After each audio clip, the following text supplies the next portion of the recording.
Mister Khan Bahadur, এটা তো মাত্র প্রথম চাল। আসল খেলাটা এখনো শুরুই হয়নি। এটা শুরু হবে আর কয়েকদিন পর। দেখতে পাবেন কি করতে পারে আপনার এই অবহেলিত অত্যাচারিত নাতি। কানাডিয়ান কোম্পানির সিইওর ঘোষণা শেষ হওয়ার পরই পুরো হলরুম যেন স্তব্ধ হয়ে গেল। খান বাহাদুর নিজের আসনে বসে আছেন, কিন্তু তার চোখ দুটো স্থির হয়ে আছে বিশাল স্ক্রিনের দিকে। তিনি যেন নিজের কানকে বিশ্বাস করতে পারছিলেন না। এমকে টেক্সটাইলের ডিজাইন, মূল্য নির্ধারণ, কস্টিং, টেন্ডারের কৌশল সবকিছু কিভাবে তার পরিকল্পনার সঙ্গে এতটা মিলে গেল। মনে মনে তিনি বিড়বিড় করে উঠলেন, অসম্ভব, এটা কাকতালীয় হতে পারে না। জীবন অসংখ্য টেন্ডারে অংশ নিয়েছেন তিনি। বাংলাদেশের বড় বড় ব্যবসায়ীরা তার ডিজাইন নকল করার চেষ্টা করেছে, কিন্তু তার ব্যবসায়িক চিন্তাধারা এত নিখুঁতভাবে কেউ কখনো ধরতে পারেনি। প্রথমবারের মতো খান বাহাদুরের বুকের ভেতর অজানা এক অস্বস্তি জন্ম নিল। মনে হচ্ছিল অজানা একজন কেউ তার প্রতিটি চাল আগে থেকে জেনে বসে আছে। অন্যদিকে মাসুদ খান আনন্দে আত্মহারা। হঠাৎ তার মনে পড়ল আমার কথা। তিনি দ্রুত পিছন ফিরে চারদিকে তাকালেন, কিন্তু কোথাও আমাকে পেলেন না। মুহূর্তেই তিনি মোবাইল বের করে ফোন দিলেন। দ্বিতীয় রিংয়েই ফোন রিসিভ হলো। জি স্যার। এলহাম, তুমি কোথায়? স্যার, আমি অফিসে চলে এসেছি। ভাবলাম এখানে আমার আর কোনো কাজ নেই, তাই আগেই চলে এলাম। মাসুদ খান কয়েক সেকেন্ড চুপ করে রইলেন, তারপর শুধু বললেন, আচ্ছা ঠিক আছে। ফোন কেটে দিলেন তিনি। গাড়িতে ওঠার পরও মাসুদ খান এক দৃষ্টিতে জানালার বাইরে তাকিয়ে রইলেন। হাবিব, শাহিদুল, অরুমিতা কেউ কোনো কথা বলারই সাহস পেল না। গাড়ির ভেতর নিস্তবতা, আর সেই নীরবতার মাঝেই হঠাৎই মাসুদ খানের মাথায় বারবার একটি প্রশ্ন ঘুরপাক খেতে লাগলো। এলহাম কি সত্যি এইচএসসি পর্যন্ত পড়েছে?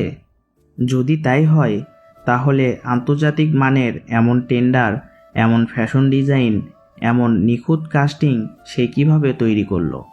এটা কি শুধুই প্রতিভা, নাকি এর পিছনে আরও বড় কোনো রহস্য লুকিয়ে আছে? অফিসে ফিরতেই মাসুদ খান সোজা নিজের কেবিনে না গিয়ে আমার সামনে চলে এলেন। হঠাৎ করে আমাকে শক্ত করে বুকে জড়িয়ে ধরলেন। পুরো অফিস হতবাক। কেউ কোনোদিন মাসুদ খানকে কোনো কর্মচারী কিভাবে আলিঙ্গন করতে দেখেনি।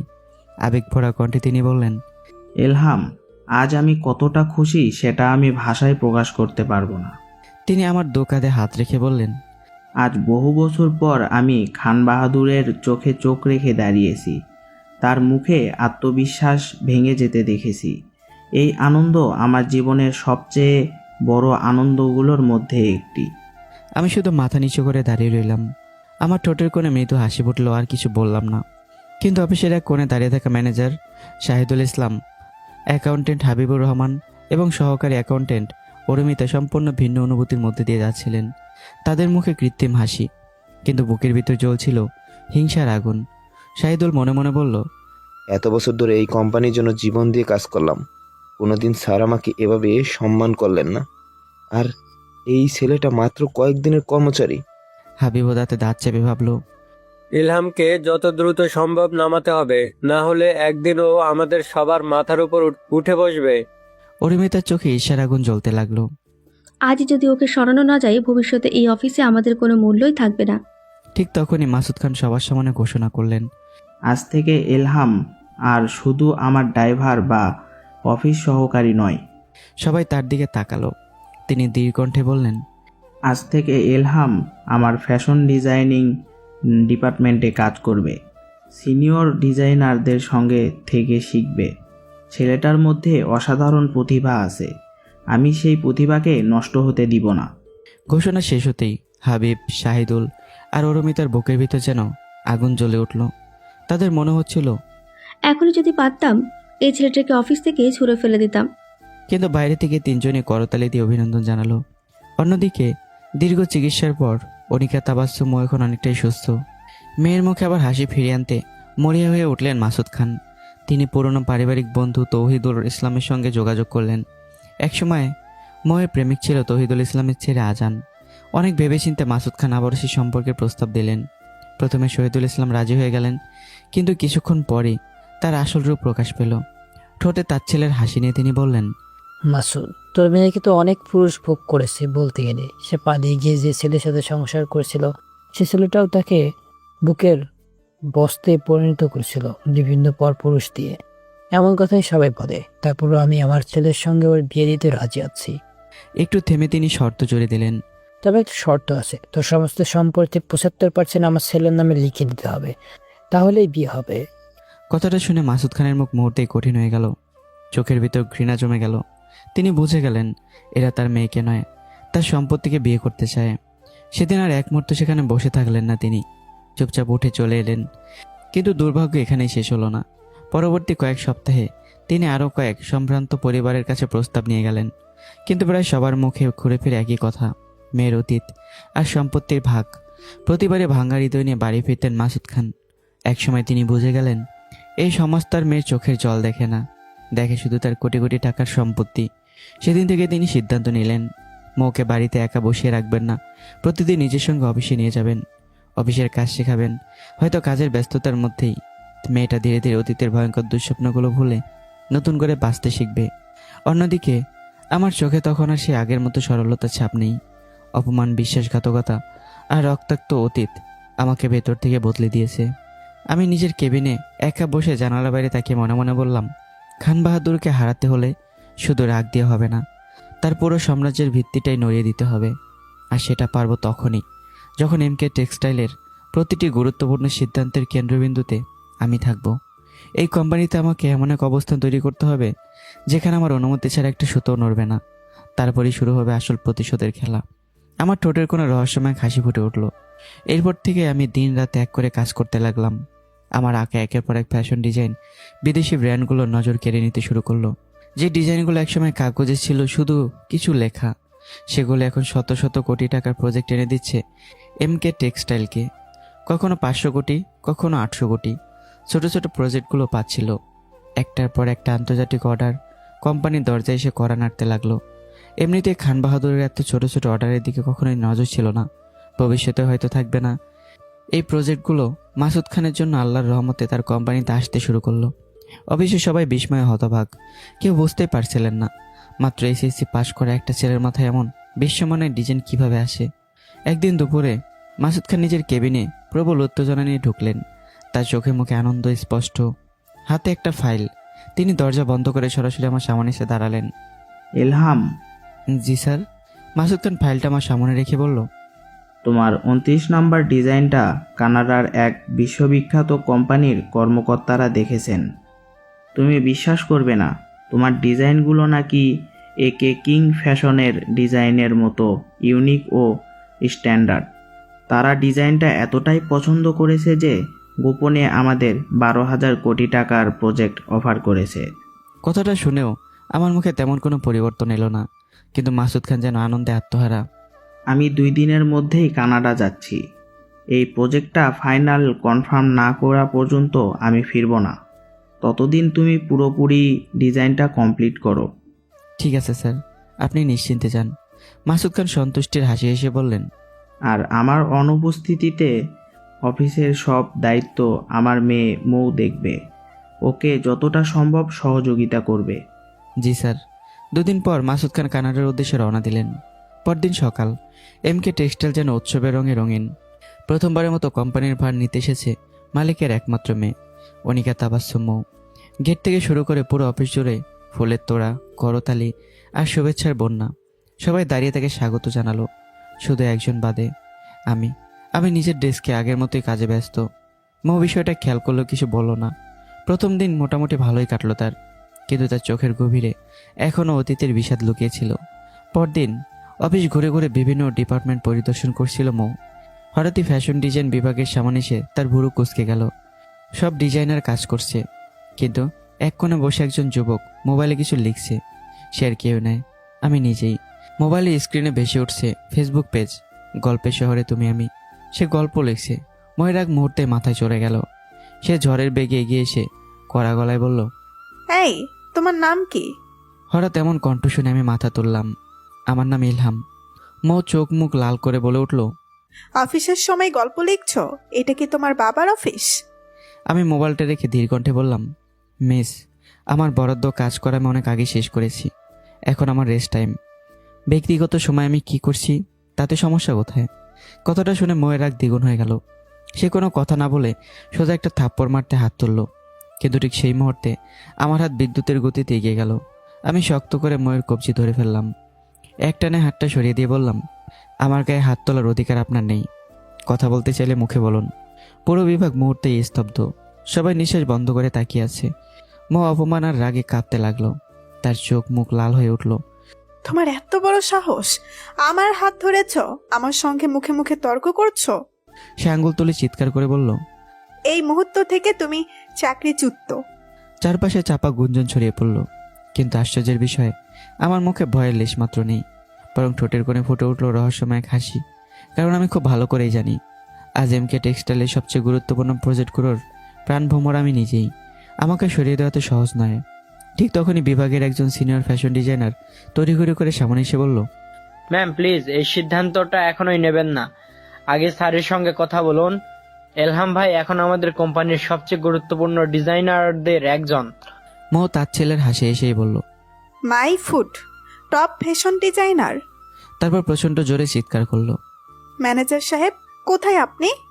চিৎকার শুনে দৌড়ে এলো ম্যানেজার শাহিদুল ইসলাম, অ্যাকাউন্টেন্ট হাবিবুর রহমান, অরুমিতা এবং আরও অনেক স্টাফ। শাহিদুল ইসলাম ভান করা উদ্বেগ নিয়ে বলল, ম্যাম কি হয়েছে? মৌ আমার দিকে আঙ্গুল তাক করে কঠিন কণ্ঠে বলল, এই লোকটার নামে এখনই ফায়ার নোটিশ তৈরি করুন। কথাটা শুনে শাহিদুল, হাবিব আর অরুমিতার বুকের ভিতর আনন্দের ঢেউ বয়ে গেল। বহুদিন ধরে তারা যেটা চাইছিল আজ মনে হচ্ছে সেটাই সত্যি হতে যাচ্ছে। তারা মুখে গম্ভীর ভাব ধরে রাখলেও চোখের কোণে বিজয়ের ঝিলিক স্পষ্ট। ঠিক তখনই আমি শান্তভাবে ময়ের চোখের দিকে তাকিয়ে মৃদু হেসে বললাম, মিস, রাগের মাথায় নেওয়া সিদ্ধান্ত মানুষকে অনেক বড় ক্ষতির মুখে ফেলে। আগে আপনার বাবাকে ফোন দিন, তারপর উনি বলেন যদি আমাকে বের করে দিতে, আমি এক মুহূর্তে অফিসে থাকবো না। আমার এই শান্ত আত্মবিশ্বাসী কথা শুনে উপস্থিত সবাই আবারও থমকে গেল। মহের চোখে তখন রাগের আগুন, আর আমার চোখে জ্বলছে এক অদ্ভুত নিশ্চয়তা। কারণ আমি জানি এখন যে খেলা শুরু হয়েছে মাত্র। মহের একটা কথাও বলল না, তার চোখে তখন আগুন জ্বলছে। সে সরাসরি ম্যানেজার শাহিদুর রহমানকে নির্দেশ দিল, এই মুহূর্তে এলহামের ফায়ার নোটিশ প্রস্তুত করুন। আমি 5 মিনিটের মধ্যে ওকে এই অফিসের বাইরে দেখতে চাই। পুরো ফ্যাশন ডিজাইন বিভাগ নিস্তব্ধ হয়ে গেল। কেউ সাহস করে একটা কথাও বলল না। আমি আর কোনো প্রতিবাদও করিনি, শুধু সবার দিকে একবার তাকিয়ে মৃদু এসে নিজের আইডি কার্ডটি টেবিলের উপর রেখে শান্তভাবে বললাম, ভালো থাকবেন সবাই। তারপর ধীর পায়ে কেবিন থেকে বেরিয়ে আসলাম। আমি বেরিয়ে আসতেই ম্যানেজার শাহিদুল ইসলামের বুকের ভিতর যেন জমে থাকা পাথর নেমে গেল। সে মনে মনে বলল, অবশেষে এতদিন পরে কাটাটা সরল। এখন আবার আগের মতো কোম্পানির সব ক্ষমতা আমাদের হাতেই থাকবে। অ্যাকাউন্টেন্ট হাবিবুর রহমান ঠোঁটের কোনো চাপা হাসি ফুটিয়ে ভাবল, একজন ড্রাইভার এসে আমাদের মাথার উপর বসে যাচ্ছিল। আজ থেকে আবার মাসুদ স্যারের সবচেয়ে কাছের লোক আমরাই হব। অরুমিতার চোখে তখন হিংসার জায়গায় স্বস্তি। সে মনে মনে বলল, যে ছেলেটা কয়েক মাসে এত সম্মান পেল আজ 1 মিনিটেই রাস্তায় নেমে গেল। ভাগ্য কাকে কখন কোথায় নামিয়ে দেয়। তিনজনই বাইরে থেকে গম্ভীর মুখ করে দাঁড়িয়ে থাকলেও ভেতরে ভেতরে তাদের আনন্দের সীমা ছিল না। এভাবেই কেটে গেল 3টা দিন। এদিকে মাসুদ খান কানাডায় নিজের জীবনের সবচেয়ে বড় সাফল্য অর্জন করলেন। গোপনে 12,000 কোটি টাকা সে বিশাল প্রজেক্ট অবশেষে এমকে টেক্সটাইলের নামে চূড়ান্ত হয়ে গেল। খুশির খবরটা সবার আগে আমাকে দিতে চেয়েছিলেন তিনি, কিন্তু যতবারই ফোন করলেন প্রতিবারই ফোন বন্ধ। অগত্যা বাংলাদেশে ফিরেই তিনি সোজা অফিসে চলে এলেন। কেবিনে ঢুকে প্রথম প্রশ্ন করলেন, এলহাম কোথায়? মো একদম স্বাভাবিক ভঙ্গিতেই বললেন, বাবা, অফিসে আমি কোনো অলস আর অবহেলাকারী কর্মচারী রাখবো না, তাই আমি তোমার প্রিয় এলহামকে চাকরি থেকে বের করে দিয়েছি। কথাটা শুনে মাসুদ খান যেন বজ্রাহত হলেন। তার চোখ বিস্ফোরিত হয়ে গেল। রাগে কাঁপতে কাঁপতে তিনি হাত তুললেন মুখে একটা চর মারবেন বলে, কিন্তু পর মুহূর্তেই মেয়ের অতীতের অসহায় মুখটা মনে পড়ে গেল। কাঁপতে থাকা হাতটা ধীরে ধীরে নামিয়ে আনলেন, তারপর গর্জে উঠলেন, জীবনে আমার ক্ষতি ছাড়া তুই কিছুই করিসনি, এবারও সবচেয়ে বড় ক্ষতিটা তুই করলি। মৌ হতভগ হয়ে তার বাবার দিকে তাকিয়ে রইল। মাসুদ খান দাঁত চেপে বললেন, জানিস ও আমার কাছে কতটা গুরুত্বপূর্ণ? ওর ডিজাইনের ওপর ভরসা করেই আমি কানাডা থেকে গোপনে 12,000 কোটি টাকার প্রজেক্ট পেয়েছি। খান বাহাদুর জানতে পারলে এই প্রজেক্ট কোনোদিনও আমাদের হাতে আসতো না। ময়ের চোখ বিস্ফোরিত হয়ে গেল, যেন সে নিজের কানকে বিশ্বাস করতে পারছিল না। মাসুদ খান দীর্ঘ শ্বাস ফেলে আবার বললেন, ওর মতো একজন কর্মচারী পাওয়া ভাগ্যের ব্যাপার। ময়ের চোখ তখন ভিজে উঠল। ভাঙা কণ্ঠে বলল, একজন কর্মচারীর জন্য তুমি আমাকে মারতে চাচ্ছিলে, এটা আমি কখনো তোমার কাছ থেকে আশা করিনি। ঠিক আছে, আমি ওকে ফিরিয়ে আনবো। মাসুদ খান হতাশ হয়ে বললেন, কিভাবে আনবি? 3 দিন ধরে ফোন করছি, ফোন বন্ধ। এবার মৌ বলল, নাম্বারটা দাও, আমি ফোন দিচ্ছি। মাসুদ খান নজর দিলেন। মৌ ফোন করলো, 1বার 2বার, রিং বাজতেই ফোন রিসিভ হলো। মৌ অবাক হয়ে ফোনটা স্পিকারে দিয়ে বাবার হাতে তুলে দিল। মাসুদ খান ব্যাকুল কণ্ঠে বললেন, এলহাম, তুমি কোথায়? আজই অফিসে ফিরে আসো। ফোনের ওপাশে কয়েক সেকেন্ড নীরবতা। তারপর শান্ত কণ্ঠে আমি বললাম, স্যার দুঃখিত, আমি এখন আর টেক্সটাইলের সঙ্গে কথা বলছি, সম্ভবত ওখানে জয়েন করব। আসলে পুরো কথাটা মিথ্যা ছিল, আমি ইচ্ছে করেই খেলাটা খেলছি। আমি বুঝে গেছি এখন আমার যতটা না এমকে টেক্সটাইলকে প্রয়োজন, তার চেয়ে বেশি এমকে টেক্সটাইলের আমাকে প্রয়োজন। ফোনের ওপাশের কথা শুনে মাসুদ খান প্রায় আটকে উঠে বললেন, না প্লিজ এলহাম, তোমার যখন চাকরি ছিল না তখন আমি তোমাকে সুযোগ দিয়েছিলাম, অন্তত একবার আমার সঙ্গে দেখা করো। কিছুক্ষণ চুপ থেকে আমি বললাম, ঠিক আছে স্যার, আপনার অফিসের পাশের পার্কে আসুন, আর আপনার বদ্রাগী বেদব মেয়েকেও সঙ্গে আনবেন। বদ্রাগী বেদব মেয়ে কথাটা শুনেই ময়ের মুখ রক্তিম হয়ে উঠল। রাগে তার পুরো শরীর কাঁপতে লাগলো। মনে মনে সে আমাকে 100 বার বকতে লাগলো। কথাটা শুনে মাসুদ খান মুসকে মুসকে হাসছে। এটা দেখে মৌ আরও তেলে বেগুনে জ্বলে ওঠে। প্রায় 30 মিনিট পর মাসুদ খান আর মৌ পার্কে এসে পৌঁছালেন, কিন্তু আমি তখনও সামনে এলাম না। আমি দূর থেকে তাদের দেখছিলাম। ইচ্ছে করে আরও কয়েক মিনিট অপেক্ষা করালাম। নিজের আত্মসম্মানকে এবার আর কারো পায়ের নিচে ফেলতে চাই না। অবশেষে ধীর পায়ে তাদের সামনে এসে দাঁড়ালাম। বলুন স্যার, কি এমন জরুরি কথা? আমার হাতে বেশি সময় নেই, আর টেক্সটাইলের সঙ্গে জরুরি মিটিং আছে। সব ঠিকঠাক হলে আজই ওদের সাথে চুক্তি করে ফেলবো। কথাটা শুনে মাসুদ খান থমকে গেলেন। আর মৌ সে বিস্ফোরিত চোখে শুধু আমার দিকে তাকিয়ে রইল। তার মনে শুধু একটা প্রশ্নই ঘুরপাক খেতে লাগলো। মাত্র 1 সপ্তাহ হলো না যাকে আমি চাকরি থেকে বের করে দিয়েছি, তাকে ইতিমধ্যেই অন্য কোম্পানির চাকরির অফার দিয়েছে। এই ছেলেটার মধ্যে এমন কি আছে যার জন্য বাবা নিজের মেয়ের গায়ে হাত তুলতে চাচ্ছিলেন? প্রথমবারের মতো ময়ের অহংকারের দেয়ালে ছোট্ট একটি ফাটল ধরল। মাসুদ খান কিছুক্ষণ চুপ করে আমার মুখের দিকে তাকিয়ে রইলেন। তারপর যেন ভেঙে পড়া মানুষের মতো আকুতি ভরা কণ্ঠে বললেন, এলহাম প্লিজ এমনটা করো না।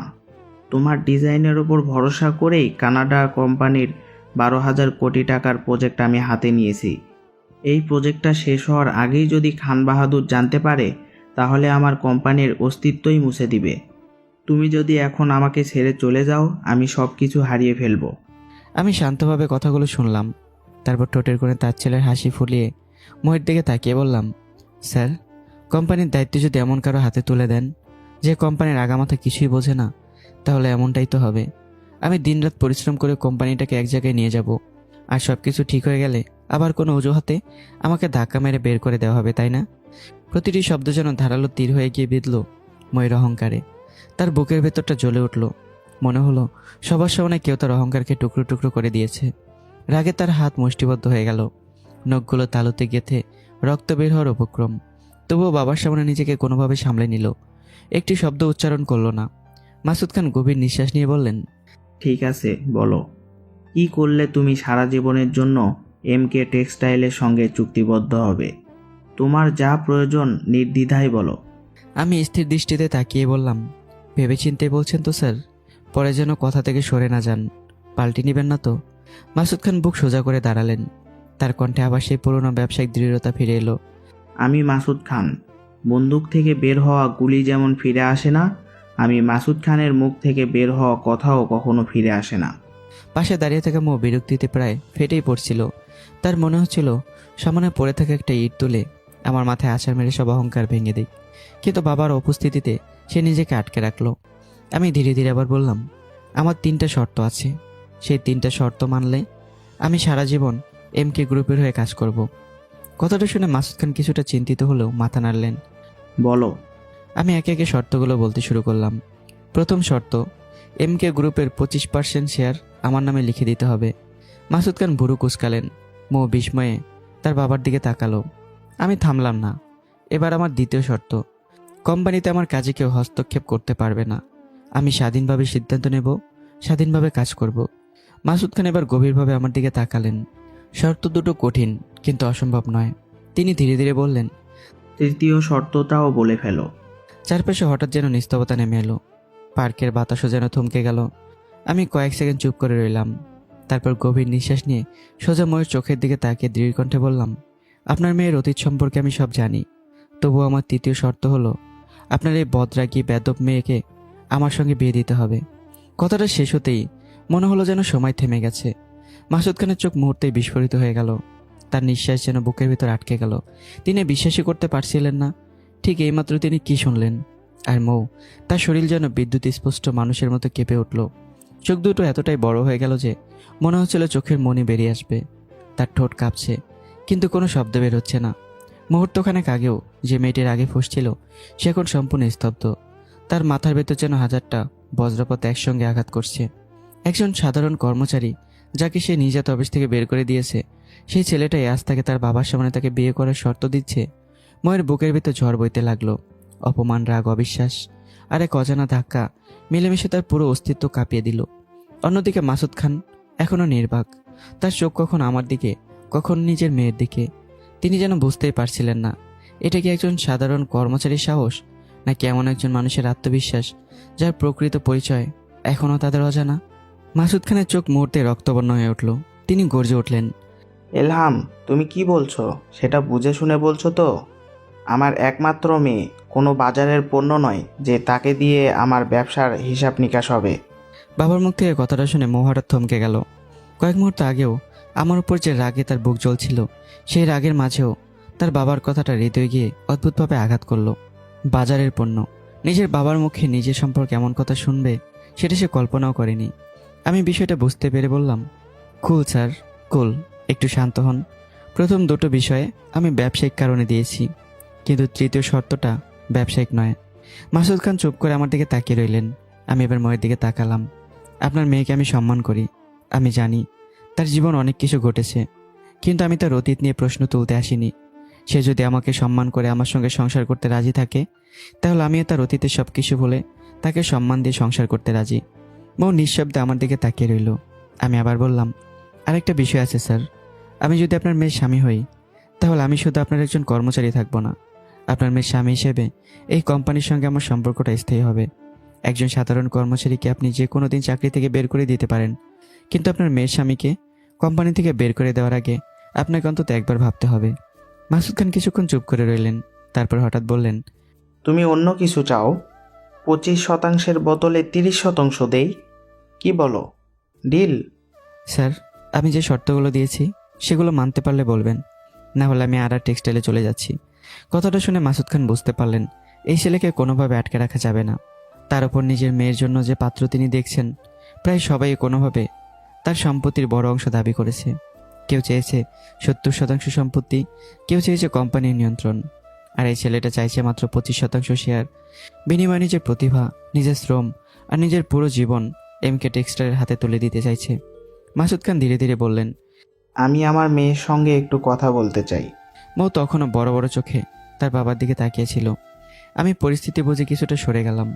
মাসুদ খান মুখ খুলে কিছু বলার আগে মৌ বলে উঠল, বাবা, সত্যি কি আমি একজন অফিসের সাধারণ কর্মচারীকে বিয়ে করব? অফিসের স্টাফরা কি বলবে? আমার বন্ধুরা কি বলবে? সবাই যদি জানতে পারে তারা আমাকে নিয়ে হাসাহাসি করবে।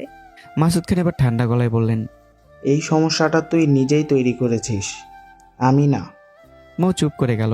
মাসুদ খান আবার বললেন, আর তুই বলছিস অফিসের স্টাফরা কি বলবে?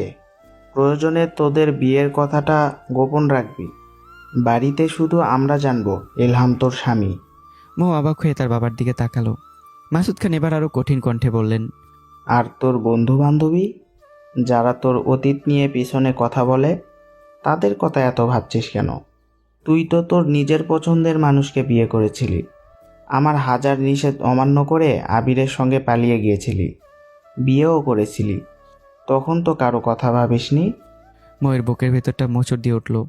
পুরনো স্মৃতিগুলো একে একে ফিরে এলো। আবিরের মুখ, তার জন্য বাবার সঙ্গে করা তর্ক, বাবার নিষেধ অমান্য করে বাড়ি থেকে পালিয়ে যাওয়া, আর তারপর সে ভালোবাসার পরিণতি। তার চোখের সামনে ভেসে উঠল নিজের ভেঙে যাওয়া জীবন। মাসুদ খান ধীরে ধীরে বললেন, আমি তোর ওপর কোনো সিদ্ধান্ত চাপিয়ে দিব না। আবিরকে যখন বিয়ে করেছিলি সেটা ছিল আমার সিদ্ধান্তর বিরুদ্ধে গিয়ে। এবারও সিদ্ধান্ত তুই নিবি। মৌ মাথা নিচু করে ফেলল। তার ভেতরে যেন এক অদ্ভুত দ্বন্দ্ব শুরু হলো। একদিকে তার অহংকার, একজন সাধারণ কর্মচারীকে বিয়ে করবে, এটা সে মেনে নিতে পারবে। অন্যদিকে তার বাবা, যে বাবা তাকে সবসময় আগলে রেখেছে, যে বাবা আজও তার ভাঙা জীবনকে আবারও গুছিয়ে দিতে চাইছে। আর কোথাও গভীরে আমার সেই অদ্ভুত আত্মসম্মান, আমার প্রতিভা আর শত শত অথচ ধারালো কথা, সবকিছু মিলে মৌয়ের মনে এক অস্বস্তিকর প্রশ্ন জেগে উঠল। আমি কি আবারও নিজের ইচ্ছার পেছনে ছুটবো, নাকি এবার বাবার ইচ্ছাকে গুরুত্ব দেব? কিছুক্ষণ পর মৌ ধীরে ধীরে মাথা তুলল। তার চোখে তখন আর আগের মতোই অহংকার নেই, কণ্ঠটাও অনেক নিচু। তার মানে তুমি সিদ্ধান্ত নিয়ে ফেলেছো তুমি সত্যি এই সাধারণ কর্মচারীকে আমার সঙ্গে বিয়ে দিতে চাও? মাসুদ খান শান্তভাবে বললেন। আমি কোনো সিদ্ধান্ত নিইনি, সিদ্ধান্ত তুই নিবি। মৌ আবারও চুপ হয়ে গেল, তারপর চোখ বন্ধ করলো।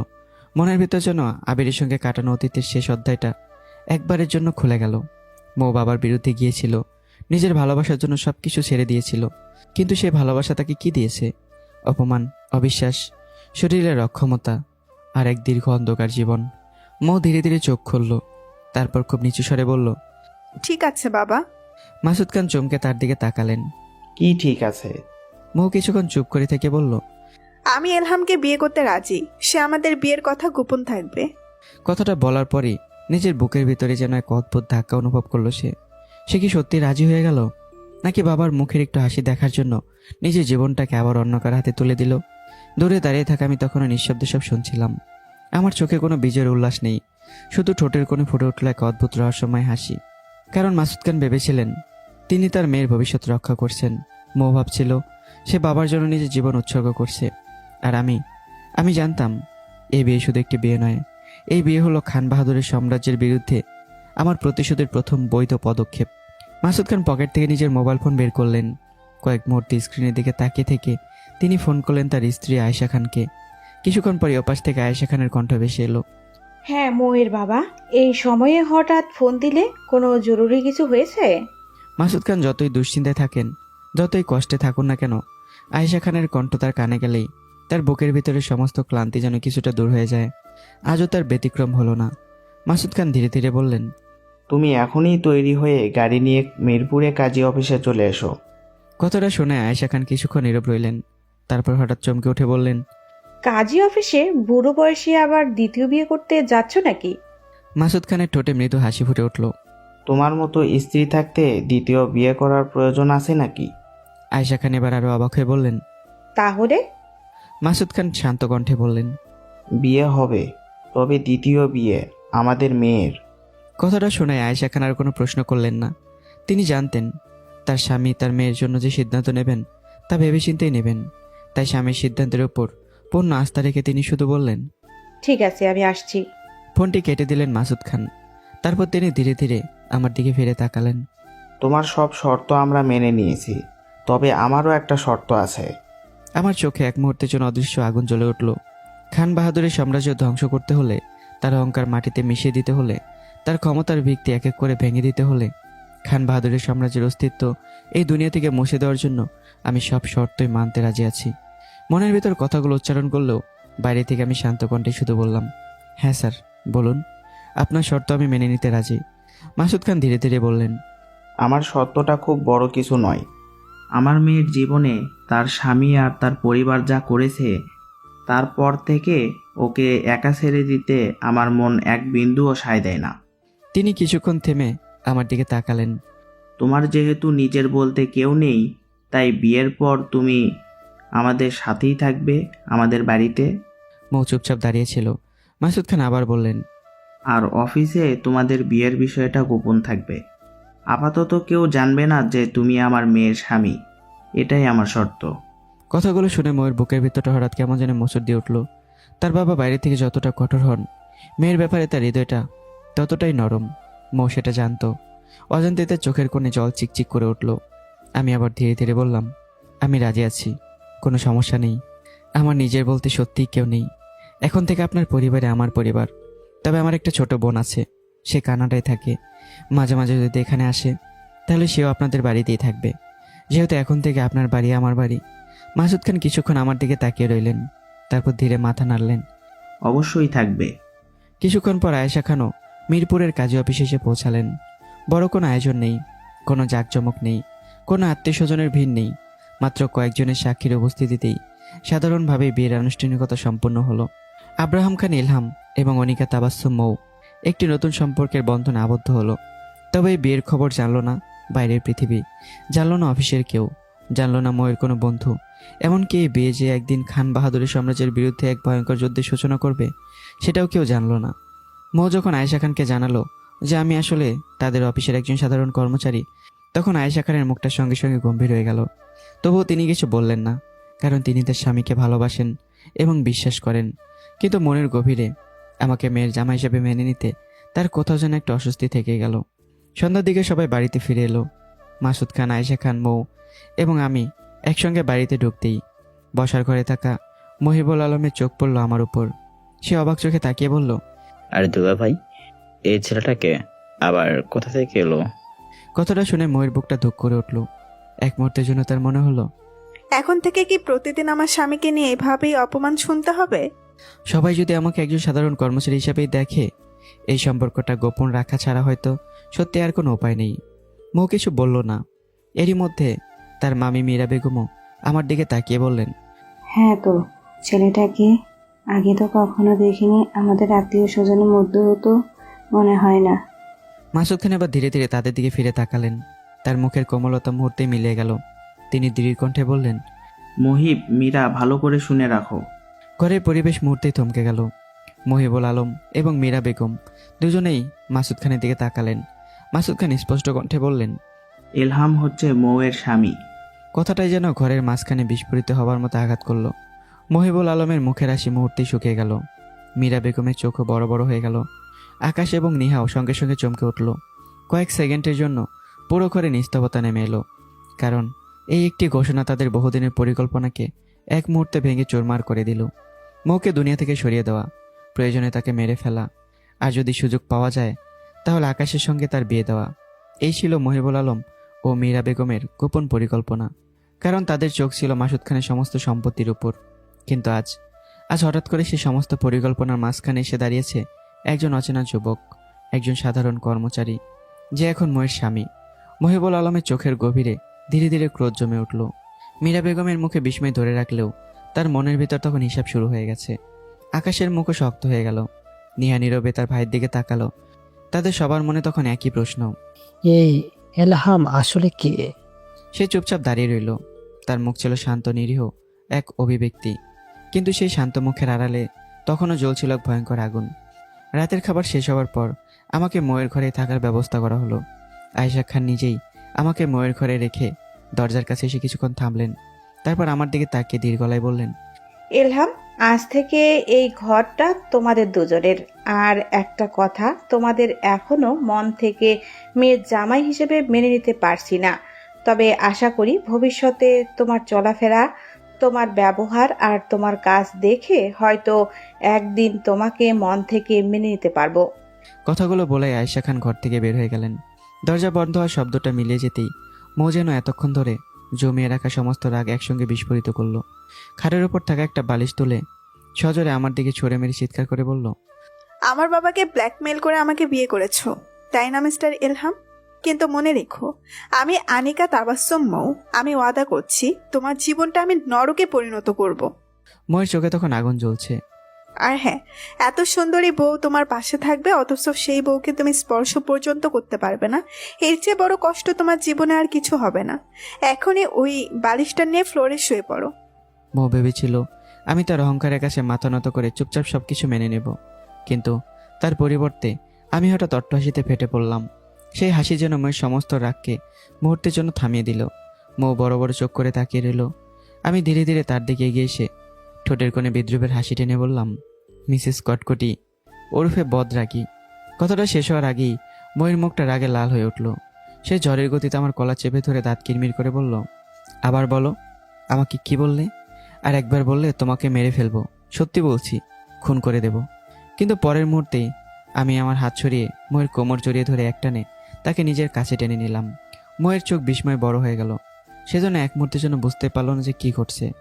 আমি তার দিকে ঝুঁকে তার ঠোঁটে একটা গভীর চুমু দিয়ে ধীর অথচ কঠিন গলায় বললাম, প্রথমত, তোমার শরীরের প্রতি আমার বিন্দুমাত্র আগ্রহ নেই। তুমি বিনা কাপড় উলঙ্গ হয়ে আমার সামনে দাঁড়ালেও আমি তোমাকে স্পর্শ করব না। তুমি চাইলে আমার সামনে যতই সুন্দর হয়ে দাঁড়াও, তোমাকে স্পর্শ করার কোনো ইচ্ছা আমার নেই। মৌ নিঃশ্বাস বন্ধ করে আমার দিকে তাকিয়ে রইল। আমি এবার আরও কাছে ঝুঁকে ফিসফিস করে বললাম, আর দ্বিতীয়ত, তুমি যদি মনে করে থাকো অন্য 10টা পুরুষের মতো তোমার মতো একজন কোটিপতি বাবার অহংকারী মেয়েকে বিয়ে করে তোমার অত্যাচার আর নির্যাতন চুপচাপ সহ্য করব, তাহলে সেটা তোমার জীবনের সবচেয়ে বড় ভুল। কথাগুলো যেন সরাসরি ময়ের অহংকারে আঘাত করলো। তার শরীরের সমস্ত লোম দাঁড়িয়ে গেল, চোখ বড় বড় হয়ে গেল, নিঃশ্বাস ভারী হয়ে উঠল। মৌ যেন বিশ্বাসই করতে পারছিল না এই ছেলেটার এত সাহস কিভাবে হয়। কেউ কোনোদিন তার সঙ্গে এভাবে কথা বলার সাহস পায়নি, কেউ তার চোখে চোখ রেখে অহংকার কিভাবে চ্যালেঞ্জ করেনি। আর এই মানুষটা একজন সাধারণ কর্মচারী হয়ে তাকে বিয়ে করে তার ঘরেই এসে তার চোখের সামনে দাঁড়িয়ে তাকে অপমান করছে, হুমকি দিচ্ছে। আমি হঠাৎই তাকে ছেড়ে দিয়ে এক ঝটকায় মুখ ফিরে নিলাম। তারপর বললাম, যে বালিশটা আমাকে দিয়েছিলে সেটা নিয়ে ফ্লোরে শুয়ে পড়ো, আমি খাটে শুতে যাচ্ছি। অবশ্য তোমার ইচ্ছে হলে তুমি খাটে আমার পাশে শুতেও পারো, তাতে আমার কোনো সমস্যা নেই। এ কথা বলেই আমি একেবারে নির্বিকারভাবে খাটে গিয়ে শুয়ে পড়লাম।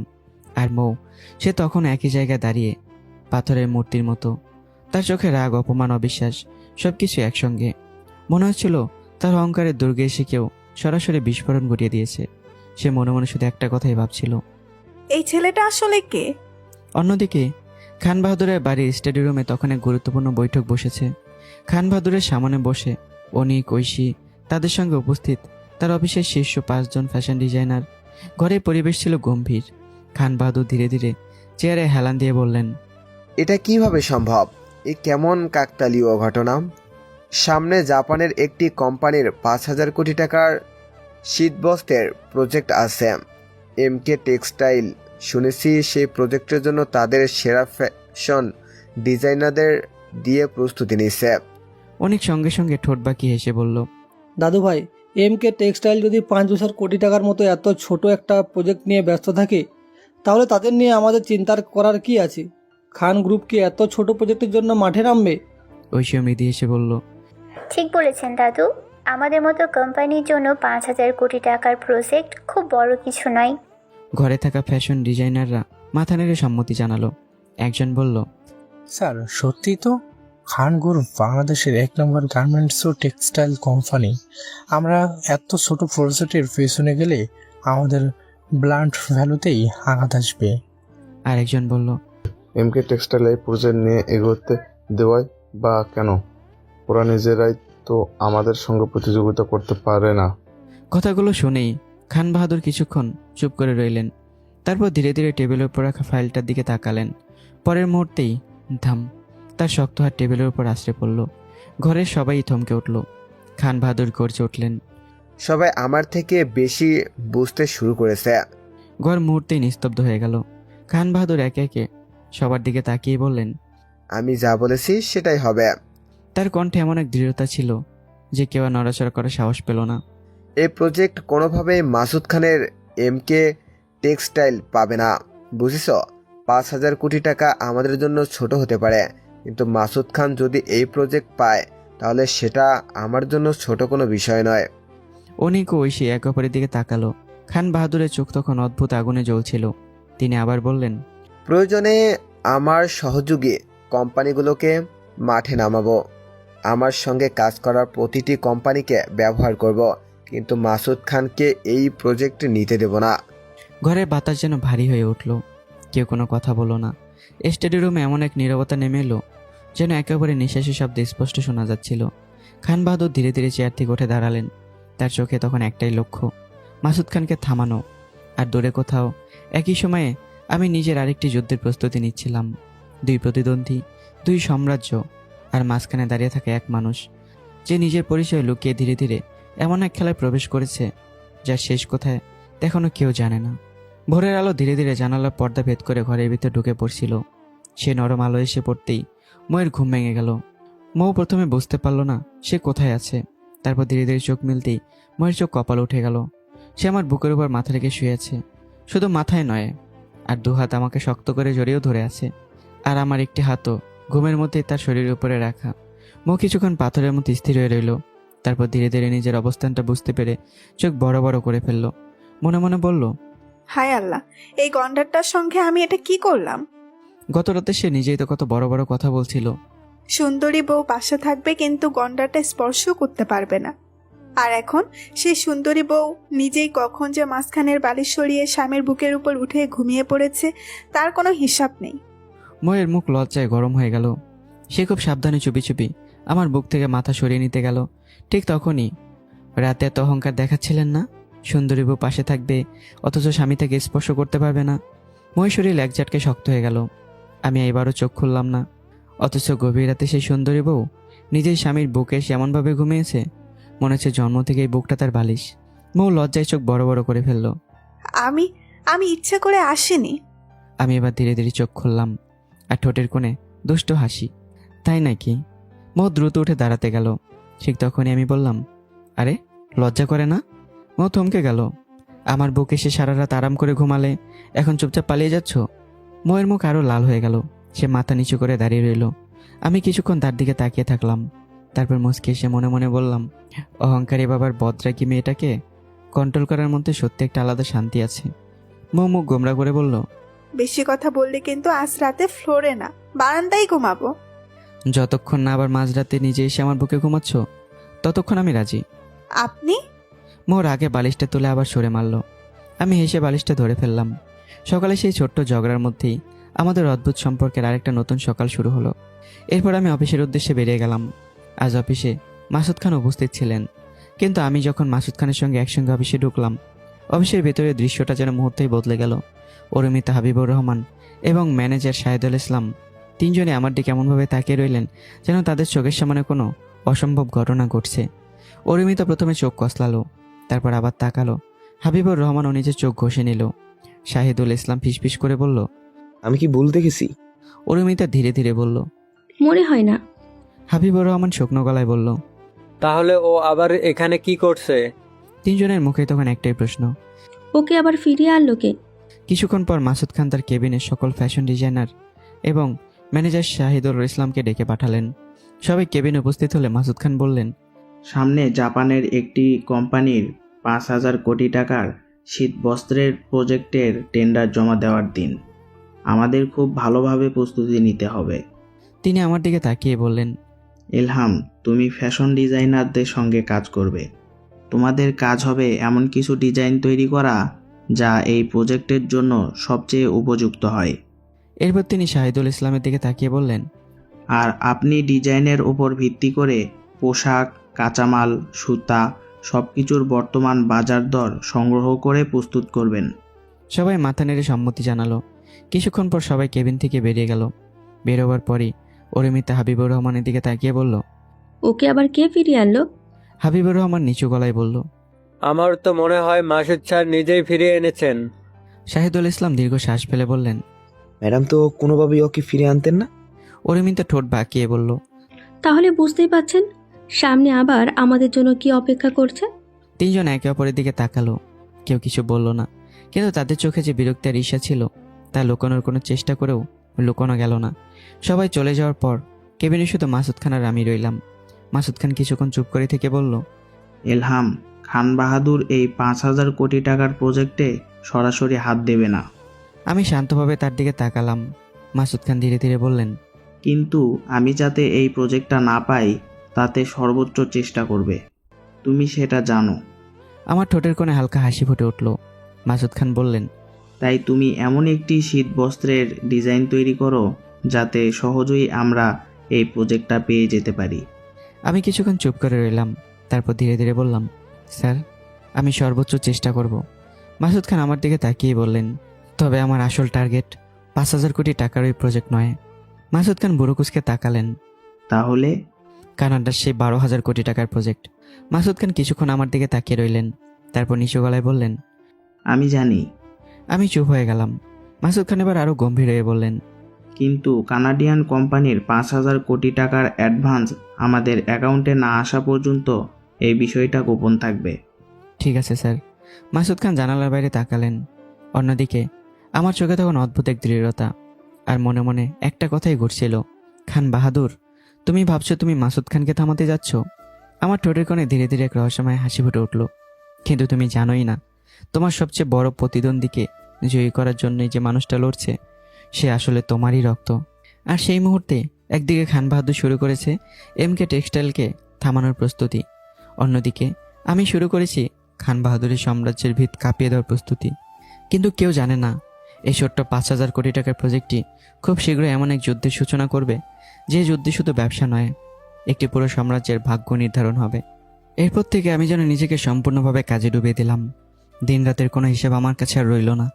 সকাল থেকে গভীর রাত পর্যন্ত আমি সহকর্মীদের নিয়ে কানাডিয়ান কোম্পানির জন্য একের পর এক ডিজাইন তৈরি করতে লাগলাম।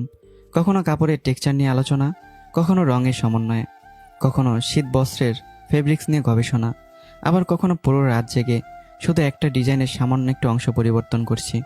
সহকর্মীরা অবাক হয়ে দেখছিল। আমি যেন কোনো সাধারণ ফ্যাশন ডিজাইনার নই। আমার মাথার ভেতর যেন ডিজাইনের এক বিশাল পৃথিবী।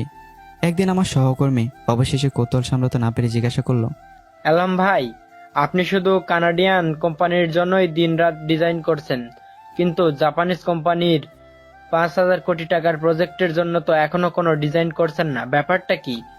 আমি তখন কম্পিউটারের স্ক্রিন থেকে চোখ না সরিয়ে মৃদু হেসে শুধু বললাম, অপেক্ষা করুন। সহকর্মী অবাক হয়ে বলল, অপেক্ষা করব? আমি এবার ধীরে ধীরে তার দিকে তাকালাম। আমার চোখে এমন এক রহস্যময় আত্মবিশ্বাস, যা দেখে লোকটার কৌতূহল আরও বেড়ে গেল। সময় হলে সবকিছু জানতে পারবেন, শুধু একটু অপেক্ষা করুন। এভাবে দেখতে দেখতে 1 সপ্তাহ কেটে গেল। 1 সপ্তাহ ধরে আমি প্রায় দিনরাত এক করে কাজ করলাম। অবশেষে একদিন কানাডিয়ান কোম্পানির জন্য তৈরি করা সেই শীতকালীন পোশাকের নতুন জ্যাকেট ডিজাইন সম্পন্ন হলো। ডিজাইনটি যখন মাসুদ খানের সামনে উপস্থাপন করা হলো, মাসুদ খান কিছুক্ষণ একেবারে চুপ করে রইলেন। তার চোখ ধীরে ধীরে বড় হয়ে গেল। তিনি স্ক্রিনের দিকে তাকিয়ে রইলেন, তারপর ফিসফিস করে বললেন, এটা তুমি তৈরি করেছো? আমি শান্তভাবে মাথা নাড়লাম। মাসুদ খান যেন বিশ্বাসই করতে পারছিলেন না। ডিজাইনটির সৌন্দর্য, আধুনিকতা, ব্যবহারিক দিক এবং আন্তর্জাতিক মান সবকিছু একসঙ্গে মিলে গিয়েছিল। কানাডিয়ান কোম্পানির কর্মকর্তারা ডিজাইনটি দেখে অভিভূত হয়ে গেল। মাত্র কয়েক ঘন্টার মধ্যে তাদের কাছ থেকে মাসুদ খানের কাছে একটি ফোন এলো। ফোন রেখে মাসুদ খান কিছুক্ষণ স্থির হয়ে দাঁড়িয়ে রইলেন। তারপর হঠাৎ আমার দিকে এগিয়ে এসে বললেন, এলহাম। আমি তাকালাম। মাসুদ খান উত্তেজিত গলায় বললেন, তুমি ইতিহাস সৃষ্টি করে দিলে। কি হয়েছে স্যার? মাসুদ খান যেন আনন্দে নিজেকে সামলাতে পারছিলেন না। কানাডিয়ান কোম্পানি তোমার ডিজাইনে এতটাই পছন্দ করেছে যে তারা মাত্র 2 ঘন্টার মধ্যেই আমাদের অ্যাকাউন্টে 5,000 কোটি টাকার অ্যাডভান্স পাঠিয়ে দিয়েছে। কথাটা শুনেই আমি নিজেও কয়েক মুহূর্ত চুপ করে রইলাম। 2 ঘন্টার মধ্যে? হ্যাঁ, পুরো 5,000 কোটি টাকা। মাসুদ খানের কণ্ঠে তখন অবিশ্বাস মিশেছিল। কাছে দাঁড়িয়ে থাকা মৌ সব কিছু শুনছিল। সে ধীরে ধীরে আমার দিকে তাকালো। তার চোখে এবার প্রথমবারের মতো স্পষ্ট কৌতূহল। মৌ মনে মনে ভাবল, এই মানুষটাকে দেখে কোনো দিক থেকেই মনে হয় না সে অল্প শিক্ষিত। তারপর নিজের অজান্তে প্রশ্নটা মাথায় এলো, তাহলে সে এত উচ্চমানের, এত আধুনিক, এত নিখুঁত ডিজাইন তৈরি করে কিভাবে? মৌ যতই ভাবছিল ততই তার মনে হচ্ছিল ইলহাম নামের এই মানুষটার মধ্যে এমন কিছু আছে যা সে এখনো বুঝতে পারেনি। অন্যদিকে জাপানিজ কোম্পানির 5,000 কোটি টাকার প্রজেক্টের টেন্ডার জমা দেওয়া হয়েছে। 3 দিন আগে আমি বাংলাদেশে থাকা তাদের হেড অফিসে টেন্ডার জমা দিয়ে এসেছিলাম। আর এখন আর মাত্র 2 দিন পর টেন্ডার ঘোষণা হবে। কেউ জানে না আমি সেখানে কি জমা দিয়েছি। কেউ জানে না আমার মাথায় আসলে কি পরিকল্পনা চলছে। শুধু আমি জানি এই খেলায় আমি একসঙ্গে 2 দিক দিয়ে যাচ্ছি। সেদিন রাতে খাবার শেষ করে আমি নিজের ঘরে ঢুকে নিজেই থমকে গেলাম। ঘরের ভিতর মৌ পায়চারি করছে। তার চোখ মুখ রাগে লাল, হাতে একটা ধারালো ছুরি। আমি কয়েক মুহূর্ত তার দিকে তাকিয়ে রইলাম। তারপর ঠোঁটের কোণে হাসি ফুটিয়ে বললাম, কি ব্যাপার মিসেস বদরাগী? হাতে ধারালো ছুরি নিয়ে এভাবে ঘুরে বেড়াচ্ছ কেন? কাউকে হত্যা করার পরিকল্পনা চলছে নাকি? ও এক মুহূর্ত দেরি করলো না। সে সোজা আমার দিকে এগিয়ে এসে ছুরিটা আমার গলার কাছে ধরে বলল, মিস্টার এলহাম, বেশি লাফালাফি করলে সত্যিই গলায় চালিয়ে দেব। এত রাগ কেন? মৌ দাঁত কিরমির করে বলল, প্রতিদিন রাতে তুমি মাঝখানে কোলবালিশ সরিয়ে আমাকে নিজের কাছে টেনে নাও, তাই না? আমি কিছু বললাম না। মৌ আরো রেগে গেল। কি হলো, চুপ করে আছো কেন? ভাবছো আমি কিছু বুঝি না?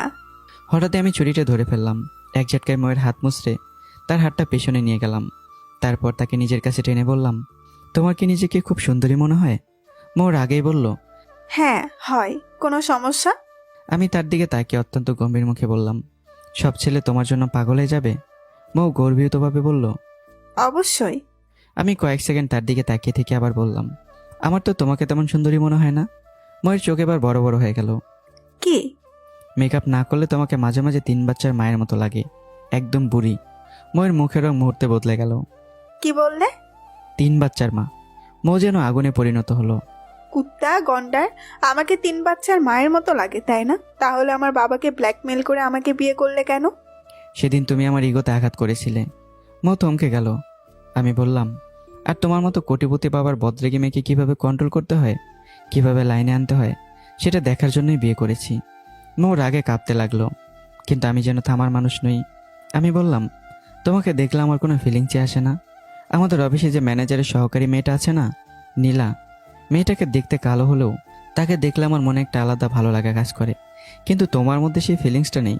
কথাটা শেষ হওয়ার সঙ্গে সঙ্গে মেয়ের মনে হলো কেউ যেন তার শরীরে কেরোসিন ঢেলে আগুন ধরিয়ে দিয়েছে। কি বললে? সেই ছুরি হাতে আমার দিকে ছুটে এলো, আজ তোমাকে আমি মেরেই ফেলবো। কিন্তু আমি তাকে কোনো সুযোগই দিলাম না। এক ঝটকে তার 2 হাত চেপে ধরলাম, অন্য হাত দিয়ে কোমর শক্ত করে নিজের কাছে টেনে নিলাম। মৌ ছটফট করতে লাগলো। ছাড়ো আমাকে। আমি কোনো কথা না বলে তার ঠোঁটে নিজের ঠোঁট চেপে ধরলাম। ময়ের সমস্ত রাগ যেন মুহূর্তের জন্য থেমে গেল। কয়েক মুহূর্ত পর আমি তাকে ছেড়ে দিলাম। তারপর অত্যন্ত স্বাভাবিকভাবেই বললাম, এখন রিল্যাক্স হয়েছ নাকি আরও কিছু করতে হবে? মৌ যেন বিস্ফোরিত হয়ে গেল। আমাকে দেখে তোমার কোনো ফিলিংস আসে না? আমি সুন্দরী নয়, তাহলে এখন আমাকে কিস করলে কেন? আমি তোমার ফিগার আর চেহারার সৌন্দর্যকে এভারেজ বলেছি। মৌর আগে তাকিয়ে রইল। মৌ অনিশ্চয় শর্তেও চুপ করে গেল। আমি এবার একটু ঝুঁকে বললাম, কিন্তু তোমার ঠোঁট দুটো একেবারে কমলার মতো মিষ্টি আর রসমালাইয়ের মতো সুইট। ময়ের চোখ বড় বড় হয়ে গেল। মৌ এবার বুঝতে পারল না সে রাগ করবে নাকি লজ্জা পাবে। আমি আরও বললাম, আর তোমার ঠোঁট দুটো এত কিউট যে তাই তো বারবার সেখানে কিস করে ফেলি। নিজের স্ত্রীকে এভাবে জ্বালাতন করতে আমার বেশ মজাই লাগছিল। আমার চোখে মুখে স্পষ্ট আনন্দ। কিন্তু মৌ, সে হঠাৎই চুপ হয়ে গেল। আর কোনো কথা বলল না, কোনো প্রতিবাদও করলো না। ধীরে ধীরে গিয়ে খাটের উপর বসে পড়ল। আমি তার দিকে তাকিয়ে মুচকি হাসলাম, কিন্তু মৌয়ের মুখে তখন আর কোনো রাগ নেই, শুধু এক অদ্ভুত নীরবতা। তার মাথা ভেতর যেন একসঙ্গে অনেকগুলো প্রশ্ন করছে। এই মানুষটা আসলে আমাকে অপছন্দ করে নাকি সবটাই আমাকে জ্বালানোর জন্য? তাহলে সে আমাকে বিয়ে করলো কেন? আর সবচেয়ে বড় প্রশ্ন, সে কি সত্যি আমার প্রতি কোনো অনুভূতি রাখে না? মৌ চুপ করে বসে রইল। আর আমি জানালার দিকে তাকিয়ে মৃদু হাসলাম। আমার চোখে তখনই সে পুরনো রহস্য। কারণ মৌ এখনও জানে না যে মানুষটা তাকে প্রতিদিন অপমান করে, জ্বালায়, রাগায়, সেই মানুষটাই নিজের হৃদয়ের সবচেয়ে গভীর জায়গায় তাকে কতটা জায়গা দিয়ে ফেলেছে। পরদিন সকালে এমকে টেক্সটাইল ইন্ডাস্ট্রির অফিসে প্রতিদিনের মতো কাজ চলছিল। কেউ ডিজাইন নিয়ে ব্যস্ত, কেউ ফাইল নিয়ে, কেউ আর বিভিন্ন প্রজেক্টের হিসাব নিকাশ নিয়ে ব্যস্ত হয়ে পড়েছিল। আমি নিজের কাজ করছিলাম।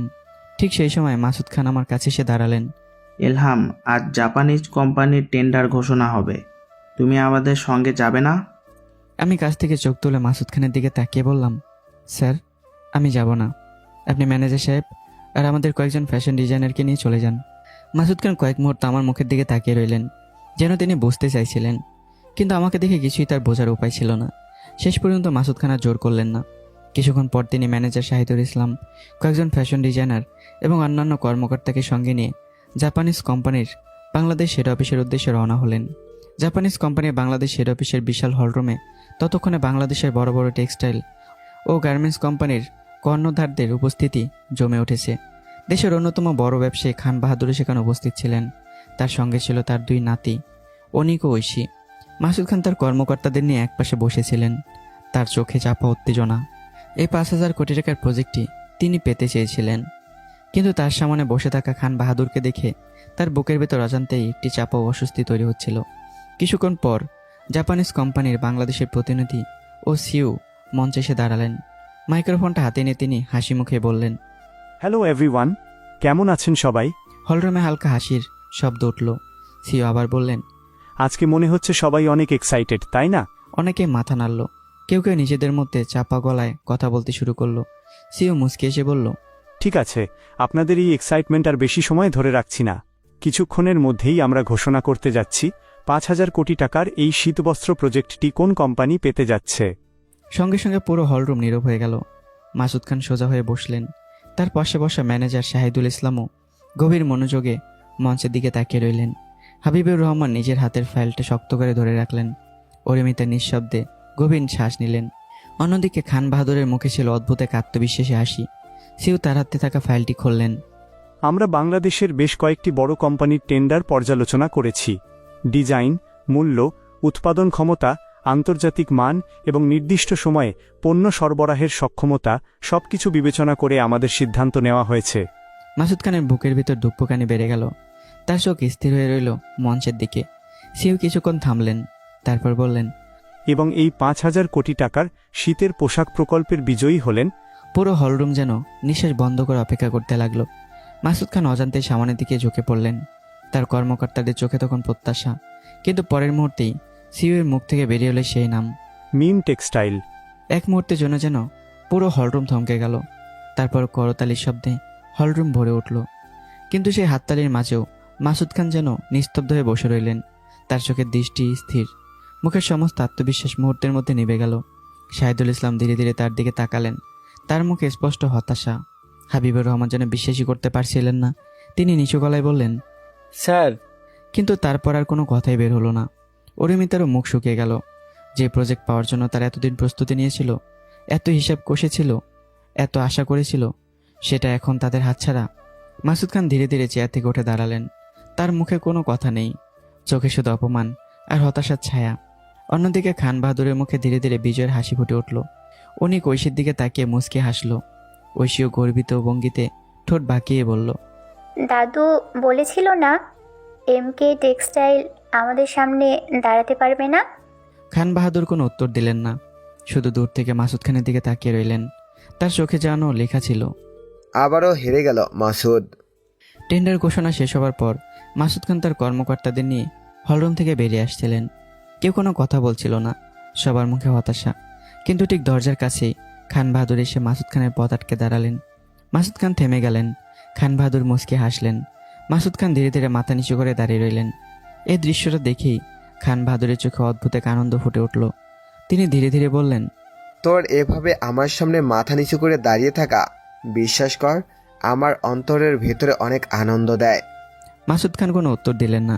খান বাহাদুর আরও কাছে এসে বললেন, তুই ভেবেছিলি তোর কোম্পানি বড় হয়ে গেছে, তুই ভেবেছিলি আমার সঙ্গে প্রতিযোগিতা করবে। খান বাহাদুরের ঠোঁটের হাসি আরও গভীর হলো। শোন মাসুদ, তুই তোর কোম্পানির কোনো প্রজেক্টই আমার সামনে পেতে পারবি না। মাসুদ খান ধীরে ধীরে মাথা তুললেন। খান বাহাদুর গর্জে উঠলেন, আমি খান বাহাদুর, যতদিন আমি আছি ততদিন তোর কোম্পানিকে কোনো বড় প্রজেক্ট পেতে দেব না। কথাগুলো মাসুদ খানের বুকের ভিতর আগুন ধরিয়ে দিল। কিন্তু তিনি কিছু বললেন না। চোখে অপমান, মুখে নীরবতা। তিনি ধীরে ধীরে খান বাহাদুরকে পাশ কাটিয়ে চলে গেলেন। এত সময় মৌ শুরু থেকে শেষ অবধি কিচ্ছু বলেনি, শুধু বাবার অপমান হওয়াগুলো মুখ বুজে সহ্য করছিল। পেছন থেকে খান বাহাদুরের হাসির শব্দ ভেসে এলো, যেন সেই হাসি মাসুদ খানের প্রতিটি পদক্ষেপের সঙ্গে সঙ্গে তার আত্মসম্মানকেও আরও পিষে দিচ্ছিল। অফিসে ফিরে মাসুদ খান সরাসরি আমার সামনে এসে দাঁড়ালেন। তার মুখ দেখে আমি বুঝতে পারলাম আজ কী ঘটেছে। মাসুদ খান ভারী গলায় বললেন, এলহাম সত্যি এই 5,000 কোটি টাকার প্রজেক্ট নিয়ে এতটা উৎসাহী, নাকি এর পেছনে অন্য কোনো হিসাব আছে? এলহাম, তুমি কি জাপানিজ কোম্পানির প্রজেক্টটা নিয়ে সিরিয়াস ছিলে না? আমি চুপ করে তার দিকে তাকিয়ে রইলাম। মাসুদ খান কষ্ট ভরা গলায় বললেন, আজ সেখানে খান বাহাদুর আমাকে যে পরিমাণ অপমান করেছে সেটা তুমি কল্পনাও করতে পারো না। তার কণ্ঠে রাগ ছিল না, ছিল অপমানের যন্ত্রণা। আমি তার সামনে দাঁড়িয়েছিলাম আর সে আমার দিকে তাকিয়ে হাসছিল, বলছিল আমি নাকি তার সামনে কোনো প্রজেক্টই পাবো না। চারপাশে তাকিয়ে থাকা ফ্যাশন ডিজাইনাররা চুপ করে গেলেন। ম্যানেজার শাহিদুল ইসলামও নীরবে দাঁড়িয়েছিলেন। মৌ তখন কর্কশ গলায় বলে ওঠে, বাবা, তুমি কাকে কি বলছো? এটা কি করে বুঝবে মান অপমান কি? আজকে যখন তোমাকে খান বাহাদুর অপমান করছিল, তখন আমার শরীরে রক্তগুলো টকবক করে উঠছিল। আমি তখনও নিজের পকেটে দুহাত ঢুকিয়ে মৃদু হাসলাম। তারপর বললাম, স্যার, বড় কিছু পেতে হলে ছোট কিছু হারাতেই হয়। মাসুদ খান বুড়ুকুসকে তাকালেন। আমি 5,000 কোটি টাকার কন্ট্রাক্ট নিয়ে চিন্তা করছি না স্যার। কথাটা শুনে আশেপাশে সবাই থমকে গেল। একজন ফ্যাশন ডিজাইনার আমার দিকে বিস্মিত চোখে তাকালো। অন্যজন মনে মনে ভাবল, 5,000 কোটি টাকার প্রজেক্ট হারিয়েও সে বলছে সে এটা নিয়ে চিন্তিত নয়। শাহিদুল ইসলামের চোখ শুরু হয়ে গেল। তার মনে সন্দেহ জাগলো। এই ছেলেটা আসলে কি পরিকল্পনা করছে? মাসুদ খান অবাক হয়ে তাকিয়ে রইলেন। আমি এবার বললাম, আমি চিন্তিত ভবিষ্যতে খান বাহাদুরের বড় বড় প্রজেক্টগুলো নিয়ে। কথাটা শুনে উপস্থিত সবাই যেন একসঙ্গে নিঃশ্বাস আটকে ফেলল। মাসুদ খান আমার মুখের দিকে তাকিয়ে রইলেন। কয়েক মুহূর্ত আগেও যে মানুষটি খান বাহাদুরের অপমানে মাথা নিচু করে ফিরেছেন, সেই মানুষটির সামনে দাঁড়িয়ে এখন এমন একজন বলছে, আমি তোমার ছোট্ট প্রজেক্ট চাই না, আমি তোমার বড় প্রজেক্ট চাই। শাহিদুল ইসলাম ধীরে ধীরে আমার দিকে তাকালেন। তার চোখে এখন আর অবজ্ঞা নেই, আছে বিস্ময়। ফ্যাশন ডিজাইনারদের মধ্যে চাপা গুঞ্জন শুরু হয়ে গেল। কেউ আমার দিকে তাকিয়ে আছে, কেউ আবার মাসুদ খানের দিকে। মাসুদ খান ধীরে ধীরে বললেন, তুমি কি বলতে চাইছো এলহাম? আমি কোনো উত্তর না দিয়ে বললাম, স্যার, আপনি আগামী 30 মিনিটের মধ্যে আমাদের সকল স্টাফকে নিয়ে একটা বোর্ড মিটিংয়ের ব্যবস্থা করুন। মাসুদ খান কয়েক মুহূর্ত আমার দিকে তাকিয়ে রইলেন। তারপর আর কোনো প্রশ্ন করলেন না। তিনি ম্যানেজার শাহিদুল ইসলামের দিকে ফিরে বললেন, শহীদুল, 30 মিনিটের মধ্যে আমাদের সকল ছোট বড় কর্মকর্তাদের নিয়ে বোর্ড মিটিংয়ের ব্যবস্থা করো। শাহিদুল ইসলামও মাথা নাড়লেন। জি স্যার। আমি তখনই নিজের পকেটে দুহাত ঢুকিয়ে দাঁড়িয়েছিলাম। আমার মুখে সে রহস্যময় হাসি, কিন্তু আমার চোখে সেখানে তখন একটাই লক্ষ্য, খান বাহাদুরের সাম্রাজ্যের সবচেয়ে বড় দরজায় প্রথম আঘাত হানা। 30 মিনিট পর এমকে টেক্সটাইলের বোর্ড মিটিং রুমে এসে একে এক উপস্থিত হতে শুরু করলো অফিসের সব কর্মকর্তা কর্মচারী। অরুমিতা, শাহিদুল ইসলাম, হাবিবুর রহমান, নতুন যোগ দেওয়া মেয়ে নীলা, হেড অফিসে প্রায় 70 জন স্টাফ তখন সেখানে উপস্থিত। বিশাল কনফারেন্স রুমটাতে সবাই নিজেদের মধ্যে নিচু স্বরে কথা বলছিল। কেউ জানতো না হঠাৎ করে এত বড় মিটিংয়ে কেন ডাকা হয়েছে। সামনের দিকে দাঁড়িয়েছিলেন মাসুদ খান, মৌ এবং আমি। মৌয়ের চোখে তখন হাজারো প্রশ্ন। আব্রাহাম কেন এমন জরুরি বোর্ড মিটিং ডাকলো? কি বলতে চাইছে? কেনই বা সবাইকে একসঙ্গে ডাকা হয়েছে? কিন্তু আমার মুখের দিকে তাকিয়ে কোনো প্রশ্ন করার সাহস হচ্ছিল না তার। আমার চোখে আজ অন্যরকম এক দৃঢ়তা।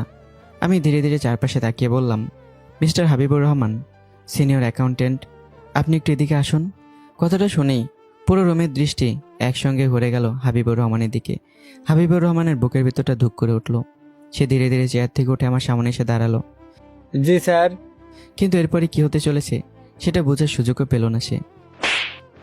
প্রথম চরটা পড়লো তার গালে, তারপর দ্বিতীয় চর, তৃতীয় চর, এরপর আমি তার গালে শেষ এবং চতুর্থ চরটা মারলাম। 4টি চরের শব্দ যেন পুরো বোর্ডরুমের দেয়ালে প্রতিধ্বনিত হলো। এক মুহূর্তে নিস্তব্ধ হয়ে গেল পুরো অফিস। হাবিবুর রহমান এক হাত দিয়ে নিজের গাল চেপে ধরে হতভম্ব চোখে আমার দিকে তাকিয়ে রইল। ম্যানেজার শাহিদুর রহমানের চোখ যেন কোটর থেকে বেরিয়ে আসতে চাইছে। অরুমিতা পাথরের মূর্তির মতো দাঁড়িয়ে আছে। নতুন মেয়ে নীলার মুখও ফ্যাকাশ হয়ে গেছে।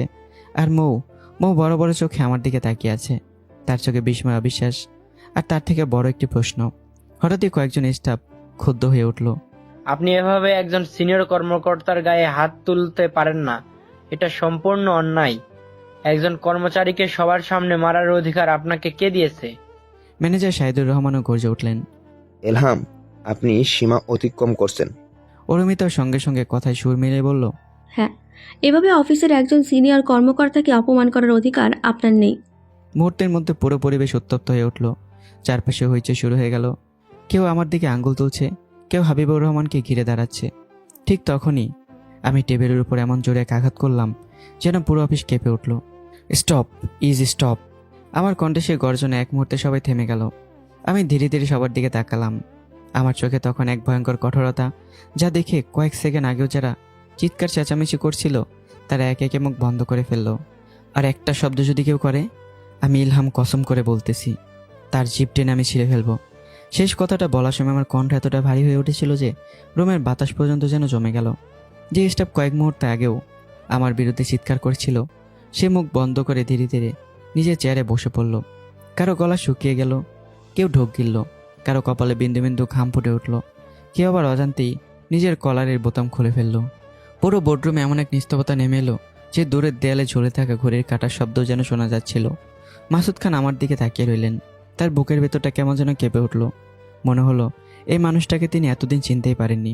তিনি মনে মনে ভাবলেন, ইলহাম কি সত্যিই একজন অল্প শিক্ষিত সাধারণ কর্মচারী, নাকি কোনো রাজ্যের রাজা আমার অফিসে ভুল করে এসে পড়েছে? এই ছেলেকে কোনো দিক থেকেই সাধারণ মনে হয় না। এমনভাবে শাসন করার ক্ষমতা, এমনভাবে সবাইকে এক মুহূর্তেই চুপ করিয়ে দেওয়ার ক্ষমতা, মনে হচ্ছে জন্ম থেকেই তার রক্তের ভেতর শাসন করার ক্ষমতা মিশে আছে। অন্যদিকে ময়ের চক্ষু আমার উপর স্থির হয়ে আছে। তার মাথায় তখন একটা প্রশ্ন ঘুরপাক খাচ্ছে, এই মানুষটাকে? এটা কোনো সাধারণ মানুষের গর্জন হতে পারে না। এমন গর্জন কোনো সাধারণ কর্মচারী দিতে পারে না। এমন গর্জন দিতে পারে একজন শাসক, একজন সত্যিকারের নেতা, অথবা একজন সত্যিকারের সিও। আমি ধীরে ধীরে সামনে থাকা বড় স্ক্রিনটির দিকে এগিয়ে গেলাম। তারপর রিমোট হাতে নিয়ে সিসিটিভি ফুটেজ চালু করলাম। স্ক্রিনে একের পর এক ভিডিও ফুটেজ ভেসে উঠতে লাগলো। একটি টেন্ডারের ফাইল, হাবিবুর রহমানের হাতে সেই ফাইল। তারপর অফিসের বাইরে এক অচেনা লোকের সঙ্গে গোপন সাক্ষাৎ, একটি খাম, টাকার লেনদেন। আরেকটি ফুটেজে দেখা গেল এমকে টেক্সটাইলের গুরুত্বপূর্ণ টেন্ডারের তথ্য অফিসের বাইরে পৌঁছে দেওয়া হচ্ছে। বোর্ডরুমে উপস্থিত সবাই স্তব্ধ হয়ে গেল। কেউ বিশ্বাসই করতে পারছিল না নিজের চোখকে। হাবিবুর রহমানের মুখের রং মুহূর্তে বদলে গেল।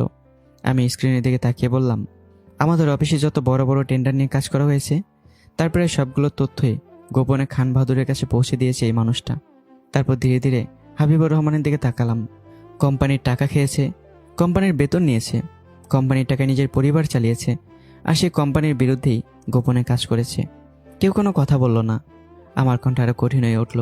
এর আগে যে 2,500 কোটি টাকার প্রজেক্ট আমরা পেয়েছিলাম, মিস্টার হাবিবুর রহমান মনে করেছিল আমার দ্বারা সেই পর্যায়ে কোনো কাজ করা সম্ভব নয়। এখন আপনারাই বলেন, এই বেঈমানকে আমি কি করব?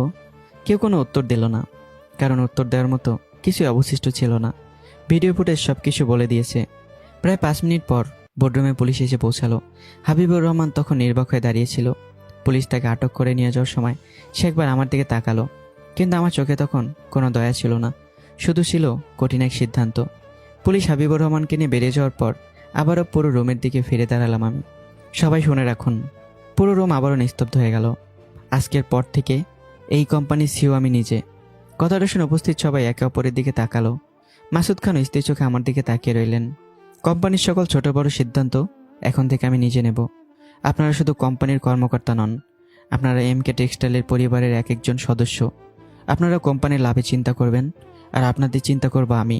আপনাদের সুখ দুঃখ, আপনাদের সমস্যা, আপনাদের ভবিষ্যৎ সব কিছু নিয়ে ভাবার দায়িত্ব আমার।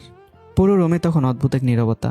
কেউ ভয়ে চুপ, কেউ বিস্ময়ে, আবার কেউ প্রথমবারের মতো আমার মধ্যে এমন একজন নেতাকে দেখতে শুরু করেছে যে শুধু আদেশ দিতে জানে না, প্রয়োজনে নিজের লোকদের জন্য দাঁড়াতেও জানে। আর সামনের সারিতে দাঁড়িয়ে থাকা মাসুদ খান তখন আমার দিকে তাকিয়েছিলেন। তার মনে মনে একটা প্রশ্নে ঘুরপাক খাচ্ছিল, এই ছেলেটা আসলে কে? আর আমার থেকে অনুমতি না নিয়ে, আমাকে না বলে, আমার থেকে না জিজ্ঞেস করে নিজেকে সিইও ঘোষণা করে দিল। কেউ যেন বুঝে উঠতে পারছিল না এইমাত্র তারা কি দেখলো। কয়েক মিনিট আগে এই কোম্পানির একজন সাধারণ ফ্যাশন ডিজাইনার হিসাবে পরিচিত ছিলাম আমি। সবার সামনে দাঁড়িয়ে একজন সিনিয়র কর্মকর্তাকে চড় মেরেছি, তার অপরাধ প্রমাণ করেছি, পুলিশে তুলে দিয়েছি। আর তারপর সবার সামনে নিজেকে ঘোষণা করলাম এমকে টেক্সটাইলের নতুন সিইও হিসেবে। মাসুদ খান এবারও সেই ধাক্কা সামলে উঠতে পারছিলেন না। তিনি কোনোদিন ভাবেননি তার কোম্পানির কোনো কর্মকর্তা তার অনুমতি ছাড়া তার সামনে দাঁড়িয়ে তাকে কিছু না জেনে এমন একটা সিদ্ধান্ত নেওয়ার সাহস দেখাতে পারে। কোম্পানির 25% শেয়ার আমার নামে, এটা তিনি মেনে নিয়েছেন। কোম্পানির ভেতরে স্বাধীনভাবে কাজ করার ক্ষমতা সেটাও তিনি নিজে দিয়েছেন। কিন্তু তাই বলে তার কাছে অনুমতি না নিয়ে সরাসরি নিজেকে কোম্পানির সিইও ঘোষণা করে দেওয়া? মাসুদ খানের চোখে বিস্ময়, রাগ আর অবিশ্বাস একসাথে জমাট বেঁধেছিল। অন্যদিকে মৌ যেন পাথরের মূর্তির মতো দাঁড়িয়েছিল। তার বাবার কোম্পানি, তার নিজের ভবিষ্যৎ, এই কোম্পানির একমাত্র উত্তরাধিকার সে। অথচ আজ তার চোখের সামনে এমন একজন মানুষ যাকে সে মাত্র কয়েকদিন আগেও একজন সাধারণ কর্মচারী মনে করত, পুরো কোম্পানির নিয়ন্ত্রণ নিজের হাতে তুলে নিয়েছে। আর আশ্চর্যের বিষয় হলো, কেউ তাকে থামাতে পর্যন্ত পারল না। দুজনেই রেগে আগুন হয়ে আছে। তারা কি করবে কেউই জানে না। তো বলুন তো, কি হতে চলেছে সামনে? তারা কি করবে? নাকি আবারও কোনো যুদ্ধ শুরু হবে মাসুদ খান, মৌ খান আর আমার সাথে? তো দেখা যাক কি হয়, এর পরের পর্বে দেখা যাবে। তো বন্ধুরা, কেমন হচ্ছে গল্পটি অবশ্যই কমেন্ট করে জানাতে ভুলবেন না। দেখা হচ্ছে আবারও। লাইক কিন্তু কম হচ্ছে, কমেন্টও বেশি পড়ছে না। এমন হলে কিন্তু পর্ব দেওয়া বাদ দিয়ে দেব, নতুন গল্পের কাজ করব তাহলে। তো অবশ্যই কমেন্ট করবেন আর লাইক করবেন। দেখা হচ্ছে আবারও। আল্লাহ হাফেজ।